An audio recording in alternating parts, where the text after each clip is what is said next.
ಶ್ರೀ ಗಣಪತಿ ಶಾರದಾ ಗುರುಭ್ಯೋ ನಮಃ. ವಸುದೇವ ಸುತಂ ದೇವಂ ಕಂಸಚಾಣೂರಮರ್ದನಂ ದೇವಕಿ ಪರಮಾನಂದಂ ಕೃಷ್ಣಂ ವಂದೇ ಜಗದ್ಗುರುಂ.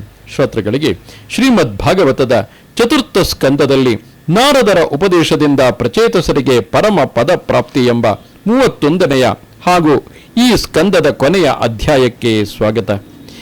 ಮೈತ್ರೇಯರು ಹೇಳುತ್ತಾರೆ, ತತ ಉತ್ಪನ್ನ ವಿಜ್ಞಾನ ಅಶ್ವಧೋಕ್ಷಜ ಭಾಷಿತಂ ಸ್ಮರಂತ ಆತ್ಮಜೇ ಭಾರ್ಯಾಂ ವಿಸೃಜ್ಯ ಪ್ರಾವ್ರಜನ್ ಗೃಹಾತ್. ಎಲೆ ಭಾಗವತ ಶ್ರೇಷ್ಠನೇ, ಕೇಳು. 10 ಲಕ್ಷ ದಿವ್ಯ ವರ್ಷಗಳ ಕಾಲ ಪಾರ್ಥಿವ ಮತ್ತು ದಿವ್ಯವಾದ ಭೋಗಗಳನ್ನು ಅನುಭವಿಸಿದ ನಂತರ ಮಹಾನುಭಾವರಾದ ಪ್ರಚೇತಸರಿಗೆ ವಿಜ್ಞಾನ ಉಂಟಾಯಿತು. ಶ್ರೀ ಭಗವಂತನ ಮಾತುಗಳು ಅವರ ನೆನಪಿಗೆ ಬಂದವು. ಆಗ ಅವರು ತಮ್ಮ ಪತ್ನಿಯಾದ ಮಾರೀಷಿಯನ್ನು ಪುತ್ರನ ರಕ್ಷಣೆಯಲ್ಲಿರಿಸಿ ಒಡನೆಯೇ ಅರಮನೆಯಿಂದ ಹೊರಟು ಬಿಟ್ಟರು. ಅವರು ಪಶ್ಚಿಮ ದಿಕ್ಕಿನಲ್ಲಿ ಹಿಂದೆ ಜಾಜಲಿ ಮಹರ್ಷಿಯು ಸಿದ್ಧಿಯನ್ನು ಪಡೆದಿದ್ದ ಸಮುದ್ರ ತೀರ ಪ್ರದೇಶವನ್ನು ತಲುಪಿ ಸಮಸ್ತ ಭೂತಗಳಲ್ಲಿಯೂ ಒಂದೇ ಆತ್ಮತತ್ವವು ಬೆಳಗುತ್ತಿದೆ ಎಂಬ ಜ್ಞಾನವನ್ನು ಉಂಟುಮಾಡುವ ಆತ್ಮವಿಚಾರ ರೂಪವಾದ ಬ್ರಹ್ಮಸತ್ರವನ್ನು ಮಾಡಲು ಸಂಕಲ್ಪಿಸಿ ಕುಳಿತುಕೊಂಡರು. ಅವರ ಪ್ರಾಣ, ಮನಸ್ಸು, ಮಾತು ಮತ್ತು ದೃಷ್ಟಿಗಳನ್ನು ವಶಪಡಿಸಿಕೊಂಡು ಶರೀರವನ್ನು ಅಲುಗಾಡದಂತೆ ಸ್ಥಿರವಾಗಿಯೂ ನೇರವಾಗಿಯೂ ಇರಿಸಿಕೊಂಡು ಆಸನ ಜಯವನ್ನು ಸಾಧಿಸಿ ಚಿತ್ತವನ್ನು ವಿಶುದ್ಧವಾದ ಪರಬ್ರಹ್ಮನಲ್ಲಿ ಒಂದುಗೂಡಿಸಿದರು. ಆ ಸ್ಥಿತಿಯಲ್ಲಿದ್ದಾಗ ಅವರಿಗೆ ದೇವತೆಗಳು ಮತ್ತು ಅಸುರರು ಇಬ್ಬರಿಗೂ ವಂದನೀಯರಾದ ನಾರದ ಮಹರ್ಷಿಗಳ ದರ್ಶನವಾಯಿತು. ಅವರು ದಯಮಾಡಿಸಿದುದನ್ನು ಕಂಡು ಪ್ರಚೇತಸರು ಎದ್ದು ನಿಂತು ನಮಸ್ಕಾರ ಮಾಡಿ ಆದರ ಸತ್ಕಾರಪೂರ್ವಕವಾಗಿ ದೇಶ ಕಾಲಗಳಿಗೆ ತಕ್ಕಂತೆ ಅವರನ್ನು ಪೂಜೆ ಮಾಡಿದರು. ನಾರದರು ಸುಖಾಸೀನರಾಗಲು ಪ್ರಚೇತಸರು ಅವರಲ್ಲಿ ಹೀಗೆ ವಿಜ್ಞಾಪನೆ ಮಾಡಿದರು. ದೇವರ್ಷಿಗಳೇ, ತಮಗೆ ಸ್ವಾಗತವು. ಮಹಾಭಾಗ್ಯ ವಿಶೇಷದಿಂದಲೇ ನಮಗೆ ತಮ್ಮ ದರ್ಶನ ಭಾಗ್ಯವು ಲಭಿಸಿತು. ತಮ್ಮ ಲೋಕಸಂಚಾರವು ಸೂರ್ಯದೇವರ ಲೋಕಸಂಚಾರಕ್ಕೆ ಸಮನಾದುದು.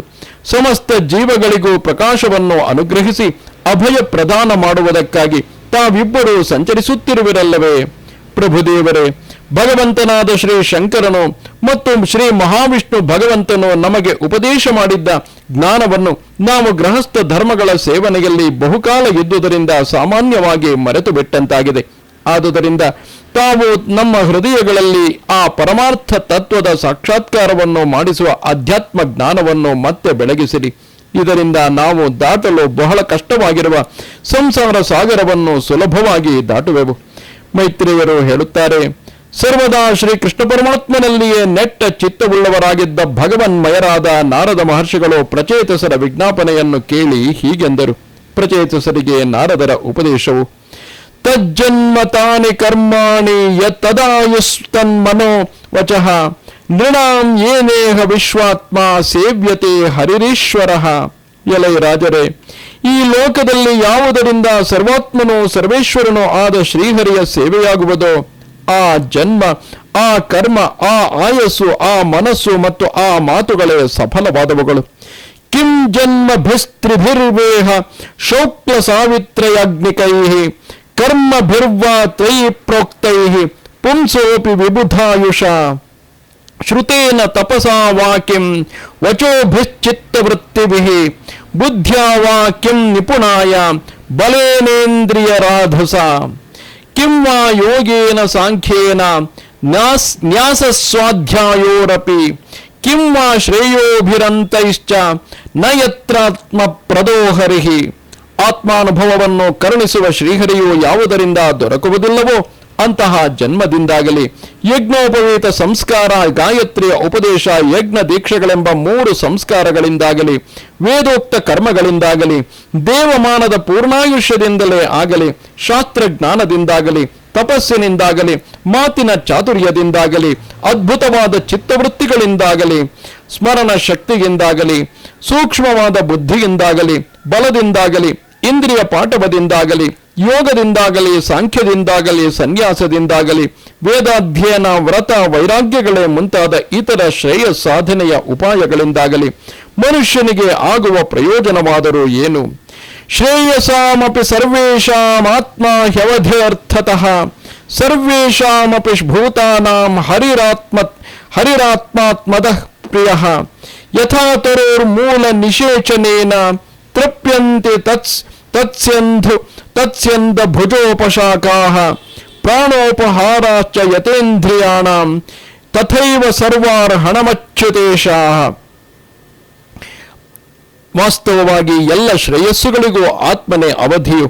ಆತ್ಮಜ್ಞಾನವನ್ನು ದಯಪಾಲಿಸುವ ಶ್ರೀಹರಿಯೇ ಎಲ್ಲ ಪ್ರಾಣಗಳಿಗೂ ಪ್ರಿಯತಮನಾಗಿರುವ ಆ ಆತ್ಮನು ವೃಕ್ಷದ ಬುಡಕ್ಕೆ ನೀರನ್ನು ಹಾಯಿಸಿದರೆ ಹೇಗೆ ಅದರ ಕಾಂಡ, ಶಾಖೆ, ಉಪಶಾಖೆಗಳೆಲ್ಲವೂ ತೃಪ್ತಿಯುಂಟಾಗುವುದೋ, ಪ್ರಾಣಕ್ಕೆ ಅನ್ನ ಪಾನೀಯಗಳಿಂದ ತೃಪ್ತಿಯನ್ನು ಉಂಟು ಮಾಡಿದರೆ ಹೇಗೆ ಎಲ್ಲ ಇಂದ್ರಿಯಗಳಿಗೂ ತೃಪ್ತಿಯುಂಟಾಗುವುದೋ, ಹಾಗೆಯೇ ಸರ್ವಮೂಲನಾಗಿರುವ ಅಚ್ಯುತನನ್ನು ಪೂಜಿಸಿದರೆ ಅದರಿಂದ ಸರ್ವರ ಆರಾಧನೆಯೂ ಆಗುವುದು.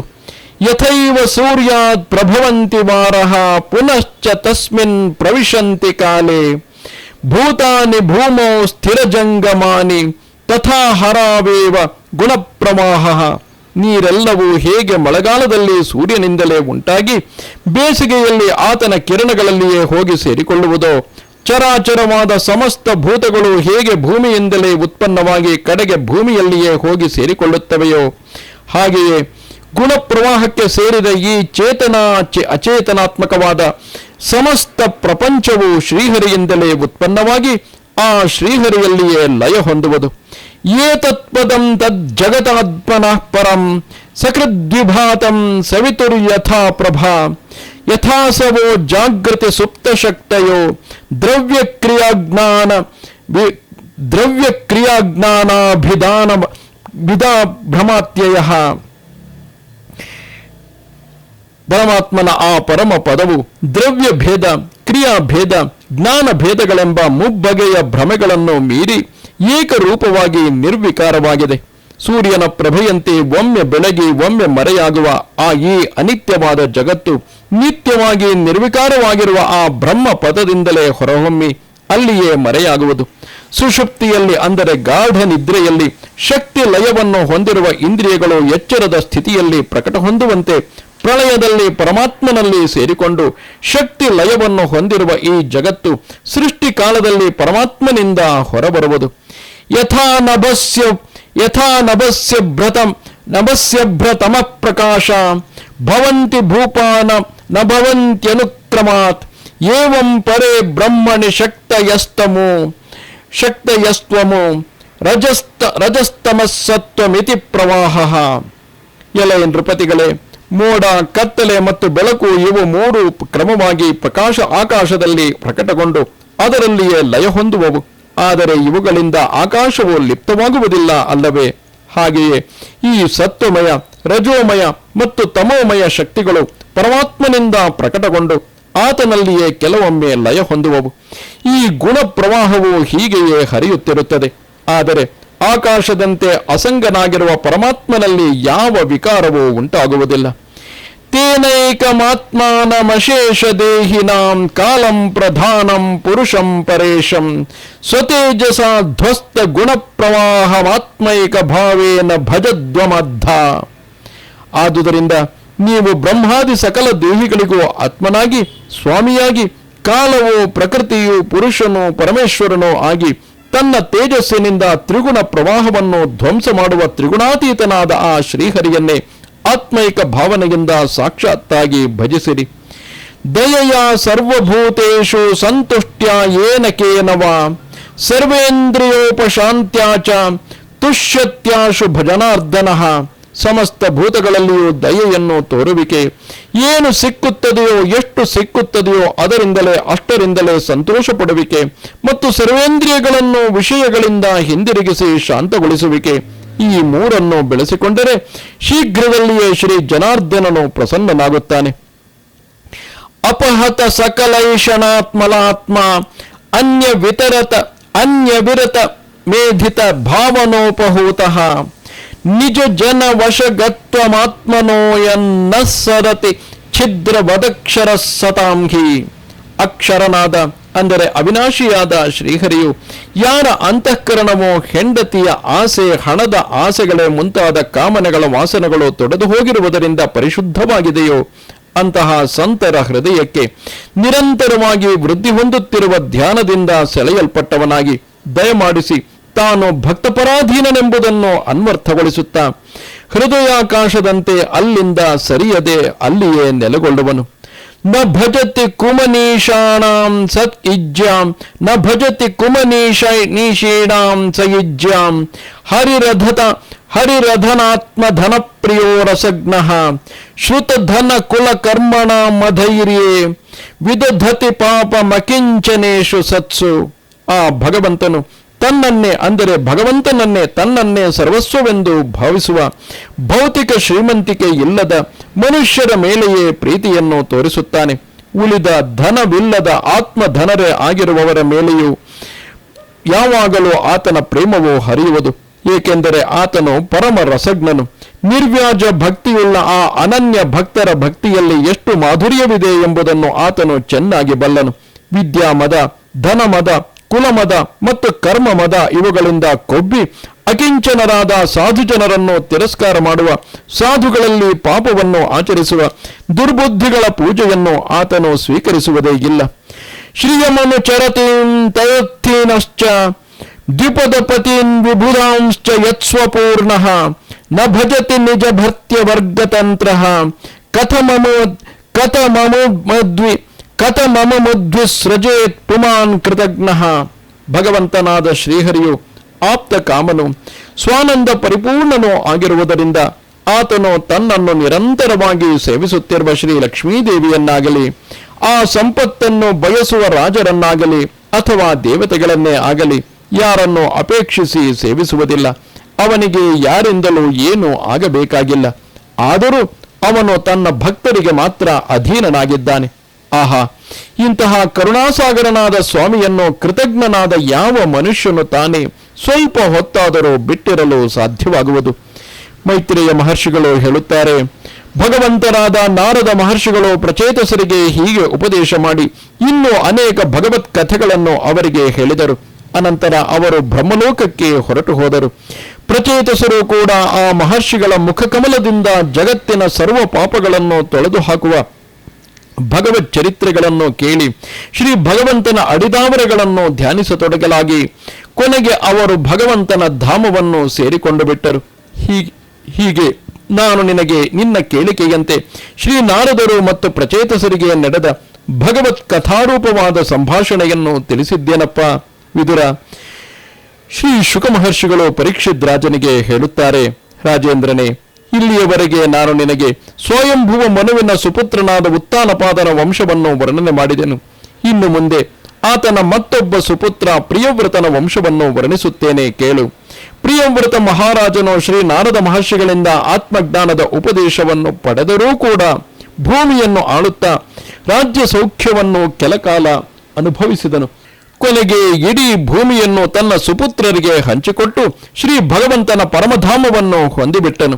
ನೃಪಶ್ರೇಷ್ಠನೇ, ಮೈತ್ರೇಯ ಮಹರ್ಷಿಗಳ ಬಾಯಿಂದ ಶ್ರೀ ಭಗವಂತನ ಕಲ್ಯಾಣ ಗುಣಗಳ ಅನುವಾದದಿಂದ ಕೂಡಿದ ಪವಿತ್ರತಮವಾದ ಕಥೆಯನ್ನು ಕೇಳಿ ಭಾಗವತೋತ್ತಮನಾದ ವಿದುರನಿಗೆ ಭಕ್ತಿಭಾವವು ಉಕ್ಕೇರಿ ಬಂದು ಆತನ ಕಣ್ಣುಗಳಿಂದ ಪವಿತ್ರವಾದ ಕಣ್ಣೀರಿನ ಧಾರೆ ಹರಿದು ಬರತೊಡಗಿತು. ಆ ಮಹಾತ್ಮನು ಹೃದಯದಲ್ಲಿ ಭಗವಂತನ ಶ್ರೀ ಚರಣಗಳನ್ನು ನೆನೆಯುತ್ತಾ ತನ್ನ ತಲೆಯನ್ನು ಮೈತ್ರೇಯರ ಅಡಿದಾವರೆಗಳಲ್ಲಿರಿಸಿ ಹೀಗೆ ವಿಜ್ಞಾಪಿಸಿದನು, ಮಹಾಯೋಗಿವರಿಯರೇ, ತಾವು ಎಂತಹ ಕರುಣಾಮಯರು! ಇಂದು ತಾವು ನನ್ನನ್ನು ಭೌತಿಕ ಸಂಪತ್ತಿಲ್ಲದ ಅಕಿಂಚನರಿಗೆ ಸರ್ವಸ್ವವಾಗಿರುವ ಶ್ರೀಹರಿಯು ಬೆಳಗುತ್ತಿರುವ ಅಜ್ಞಾನಾಂಧಕಾರದ ದಡವನ್ನು ಮುಟ್ಟಿಸಿದರಲ್ಲ. ಶುಕ ಮಹರ್ಷಿಗಳು ಹೇಳುತ್ತಾರೆ, ಪರೀಕ್ಷಿತ ಪ್ರಭುವೆ, ಭಾಗವತೋತ್ತಮನಾದ ವಿದುರನು ಮೈತ್ರೇಯರಲ್ಲಿ ಹೀಗೆ ಕೃತಜ್ಞತಾಪೂರ್ಣವಾದ ಮಾತುಗಳನ್ನು ಅರಿಕೆ ಮಾಡಿಕೊಂಡು ಅವರಿಗೆ ನಮಸ್ಕರಿಸಿ ಅವರ ಅಪ್ಪಣೆಯನ್ನು ಪಡೆದು ಪ್ರಶಾಂತ ಚಿತ್ತನಾಗಿ ತನ್ನ ಬಂಧು ಜನರನ್ನು ನೋಡಲು ಹಸ್ತಿನಾಪುರಕ್ಕೆ ಹೊರಟು ಹೋದನು. ಏತದ್ಯ ಶೃಣಯಾದ್ ರಾಜನ್ರಾಜ್ಞಾಂ ಹರ್ಯರ್ಪಿತಾತ್ಮನಾಂ ಆಯುರ್ಧನಂ ಯಶಸ್ವಸ್ತಿ ಗತಿಮೈಶ್ವರ್ಯಮಾಪ್ನಯಾತ್. ನೃಪತಿ ಶ್ರೇಷ್ಠನೇ, ಶ್ರೀಹರಿಗೆ ತಮ್ಮನ್ನು ಸಮರ್ಪಣೆ ಮಾಡಿಕೊಂಡ ಭಕ್ತಶ್ರೇಷ್ಠರಾದ ಈ ರಾಜರ ಪವಿತ್ರವಾದ ಚರಿತ್ರೆಯನ್ನು ಕೇಳುವ ಸುಕೃತಿಯಾದ ಮನುಷ್ಯನು ದೀರ್ಘಾಯಸ್ಸು, ಧನ, ಕೀರ್ತಿ, ಕ್ಷೇಮ, ಸದ್ಗತಿ ಮತ್ತು ಐಶ್ವರ್ಯಗಳನ್ನು ಪಡೆಯುವನು ಎಂಬಲ್ಲಿಗೆ ಮಹಾಪುರಾಣವು ಪಾರಮಹಂಸ ಸಂಹಿತೆಯೂ ಆಗಿರುವ ಶ್ರೀಮದ್ ಭಾಗವತದಲ್ಲಿ ಚತುರ್ಥ ಸ್ಕಂದದ 31ನೆಯ ಅಧ್ಯಾಯವು ಮುಗಿಯಿತು. ಈ 31ನೆಯ ಅಧ್ಯಾಯದೊಂದಿಗೆ ಭಾಗವತದ ಚತುರ್ಥ ಸ್ಕಂದವು ಮುಗಿಯಿತು. ಸ್ವಸ್ತಿ ಪ್ರಜಾಭ್ಯಾಂ ಪರಿಪಾಲಯಂತಾಂ ನ್ಯಾಯೇನ ಮಾರ್ಗೇಣ ಮಹೀಂ ಮಹೇಶಾಃ ಗೋಬ್ರಾಹ್ಮಣೇಭ್ಯಃ ಶುಭಮಸ್ತು ನಿತ್ಯಂ ಲೋಕಾಃ ಸಮಸ್ತಾಃ ಸುಖಿನೋ ಭವಂತು. ಕಾಲೇ ವರ್ಷತು ಪರ್ಜನ್ಯಃ ಪೃಥಿವೀ ಸಸ್ಯಶಾಲಿನಿ ದೇಶೋಯಂ ಕ್ಷೋಭರಹಿತೋ ಬ್ರಾಹ್ಮಣಾಃ ಸಂತು ನಿರ್ಭಯಾಃ ಅಪುತ್ರಾಃ ಪುತ್ರಿಣಃ ಸಂತು ಪುತ್ರಿಣಃ ಸಂತು ಪೌತ್ರಿಣಃ ಅಧನಾ ಸಧನಾ ಸಂತು ಜೀವಂತು ಶರದಾಂ ಶತಂ. ಯದಕ್ಷರ ಪದಭ್ರಷ್ಟಂ ಮಾತ್ರಾಹೀನಂತು ಯದ್ಭವೇತ್ ತತ್ಸರ್ವಂ ಕ್ಷಮ್ಯತಾಂ ದೇವ ನಾರಾಯಣ ನಮೋಸ್ತುತೆ. ಶ್ರೀ ಕೃಷ್ಣಾರ್ಪಣಮಸ್ತು. ಶ್ರೀ ಸದ್ಗುರು ಚರಣಾರವಿಂದಾರ್ಪಣಮಸ್ತು. ಓಂ ತತ್ಸತ್. ನಮಸ್ತೆ ಶಾರದೆ ದೇವಿ ಕಾಶ್ಮೀರ ಪುರವಾಸಿನಿ ತ್ವಾಮಹಂ ಪ್ರಾರ್ಥಯೇ ನಿತ್ಯಂ ವಿದ್ಯಾದಾನಂಚ ದೇಹಿ ಮೇ. ನಮಸ್ಕಾರ.